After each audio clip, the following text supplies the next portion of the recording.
Welcome to Temple Baptist Church. We're glad you have chose to join us today. Part of our devotional time, I'm going to read out of the book of Job. Just going to read one verse out of there, but if you want to, you can go in chapter 2 and look at the things that are happening here. It starts about verse 7, and this is when Satan has put all the conflict on Job and all of that, and his friends are going to come and try to comfort him. And when it says in verse 12, and when they raised their eyes from afar and did not recognize him, they lifted their voice and wept, and each one tore his robe and sprinkled dust on his head toward heaven. Now in verse 13, this is what we want to look at here. So they sat down with him on the ground 7 days and 7 nights, and no one spoke a word to him, for they saw that his grief was very great.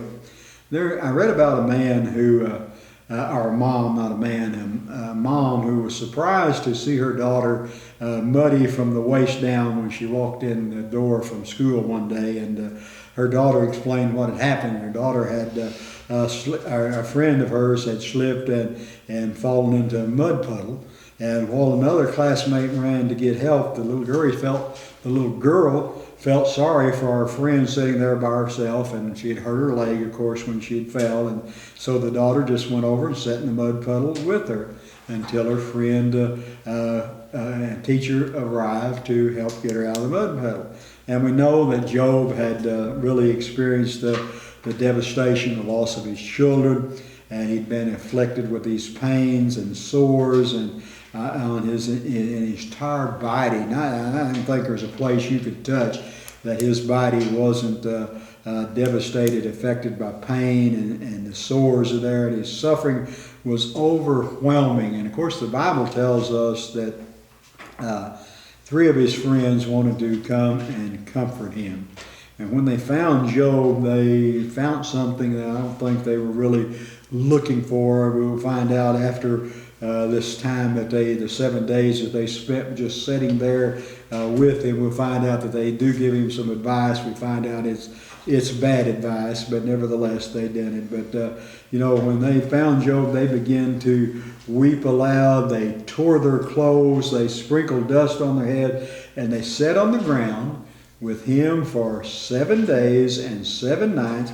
No one said a word. The best I can tell here, no one said a word, but they just saw how great his suffering was. And Job's friends here really are showing a remarkable understanding, and we can show this too. They sensed that Job just simply needed someone to sit and mourn with him. And like I said, these 3 men will begin to speak. If you read more of Job, they're going to begin to speak, and they're going to give him some advice, and it's poor advice. But I think one of the best things we can do sometimes is, we have a friend that is hurting, just be there to comfort them.